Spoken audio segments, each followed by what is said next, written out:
அனைவருக்கும் வணக்கம். நான் பிரபாகர் ஜோதிடர். ஓம் சிவாய நமக. சிவசக்தி திருச்சிற்றம்பலம். இன்று பிறந்த நாள் காணும் அனைவருக்கும் வாழ்த்துக்கள். அதே போல இன்று திருமண நாள் காணும் அனைவருக்கும் வாழ்த்துக்கள். இறைவனுடைய அருள் பரிபூர்ணமாக உங்களுக்கு கிடைக்கட்டும். உங்களின் மனம் எதை நீ ஆசைப்படுகிறதோ அந்த ஆசை நிறைவேறட்டும் என்று எம்பெருமான் சிவபெருமானிடம் அடியன் வேண்டிக் கொள்கிறேன். இப்போ நான் என்ன சொல்ல போறேன்னா, இன்றைய நாளுடைய நிலைப்பாடு தான் சொல்ல போறேன். கருத்து கொண்டு பயன்பெறுங்க. பரப்பாவ சித்திரை 3 இன்று வியாழக்கிழமை, ஆங்கில வருடம் ஏப்ரல் 16, 2026. இன்று அமாவாசை. அதாவது இந்த அமாவாசை பார்த்தீங்கன்னா, அதாவது இன்று மாலை 7:30 மணிக்கு மேலே தான் அமாவாசை பிறக்குது. அதனால் நாளையும் அமாவாசை இருக்குது, கருத்தில் கொள்ளுங்க. அமாவாசை கும்பிடுவங்க இன்று மதியம் கும்பிட முடியாது, நாளை தான் அமாவாசை கும்பிடணும். ஆனால் அமாவாசை 2 நாள் வருவதால் நாளை தான் முழு அமாவாசை, கருத்தில் கொள்ளுங்க. நட்சத்திரம் இன்று பிற்பகல் 1 மணி வரை உத்திராதி, பின்பு ரேவதி. திதி இன்று மாலை 7:31 வரை சதுர்த்தி, பின்பு அமாவாசை. யோகம் இன்று முழுவதும் சித்த யோகம்.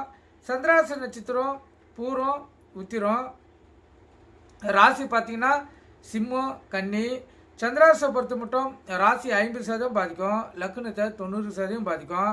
அதனால் இந்த சிம்ம ராசி சிம்ம லக்கணம், கன்னி ராசி கன்னி லக்கணம் இன்று மிகவும் கவனமாக இருக்கணும். வண்டி வாய்ச்சலுக்குள்ளே மிக கவனமாக செல்லணும். போக்குவரத்து விதிமுறைகளை கடைபிடித்து செல்லணும். எக்காரத்து கொண்டும் வண்டியை இயக்கி கொண்டு மொபைல் ஃபோனில் பேசக்கூடாது. சிந்தனைகள் சிதறி விபத்துகள் ஏற்படுறதுக்கு அதிக வாய்ப்புண்டு. அதனால் எச்சரிக்கையாக இருந்து உங்களை தற்காத்து கொள்ளுங்கள். நல்ல நேரம் காலை 10:30 11:30, மாலை 12:30 1:30. கௌரி நல்ல நேரம் காலையில் இல்லை, மாலை பார்த்தீங்கன்னா 6:30 7:30. இந்த கௌரி நல்ல நேரத்தில் புது முகூர்த்தம்பதிற்கு சாந்தி முகூர்த்தம் அமைப்பது, குழந்தை பாக்கி இல்லாதவர்கள் பயன்படுத்துவது, எந்த ஒரு நல்ல காரியத்துக்கும் கௌரி நல்ல நேரத்தோட சுப ஓரையை சேர்த்து பயன்படுத்தினால் வாழ்க்கையில் வெற்றி பெற முடியும். இன்று வியாழக்கிழமை என்பதால் குரு பகவான் தான் ஓரநாதன், அவரே இன்று கதாநாயகன். குரு வரை பார்த்தீங்கன்னா காலை 6 to 7, மதியம் 1 to 2, இரவு 8 to 9. குரு வரையில் உங்களுக்கு தேவையான கோரிக்கைகளை வைத்தீங்கன்னா அது 100% வெற்றி அடையும், கருத்தில் கொள்ளுங்கள். இப்போ ராகு காலம் மதியம் 1:30 to 3, யமகண்டம் காலை 6 to 7:30, குளிகை காலை 9 to 10:30. சூலம் தெற்கு. கோயிலுக்கு சென்றால் இந்த தெற்கு சைடு பார்த்து தான் கற்பூர விளக்கை ஏற்றணும். ஏன்னா இன்று தெற்கு தரிசநாதன் வழி நடத்துவதால் அவர் வழியிலே செல்வது சிறப்பு. நீங்கள் கருத்து கொண்டு பயன்பெறுங்க.